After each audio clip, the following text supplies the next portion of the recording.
mama, balan naman naton gid each one of us ginapektuhan niya gid ang kabuhi, each one of us. So si mama nga pala istorya, matupad lang kamo, balan man naton nga damo na siya mastorya sa inyo, very friendly. Anyways, in behalf of the family, balan naman naton nga very saddened gid ang pagkadula ni mama. Grabe ang natamo sa amin nga family. Ang akong nga wife, si Caris, nagbata sang 26. Nagbata siya, medyo delikado pa kay na-late ang pagawas ng bata. Na neonatal sepsis, na confined kami after 3 days. Si mama at si papa nagkantugin sa ospital.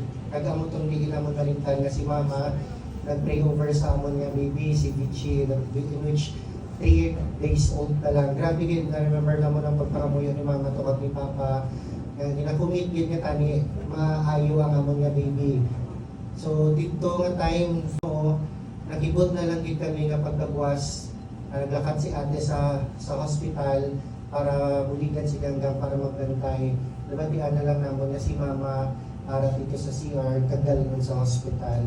When I saw mama sa hospital, nga gina-revive siya, syempre nagkapangamuyo ka sa Ginoo, di ba? From time to time as a father, that Lord, please save mo ang bata ko, kay 3 days old pa lang. And suddenly nakita mo si mama, nga si mama when gina-revive siya, makapamangkot ka sa Ginoo. Lord God, ano gito mo nga ginahatag sa amon? May hatag ka nga life sa amon, may mawion ka man nga life.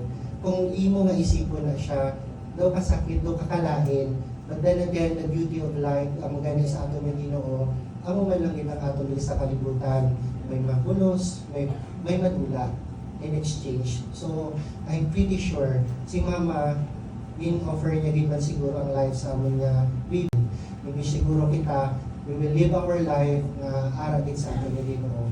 So once again, salamat din sa tanan, wala naton diri last night na lang ni mama, ginakasubukan naton nga amo lang gini kadasig ang panahon nga gihatag naton para sa wake ni mama. Balan ko every night, every day, damo pa tani gusto magkanto.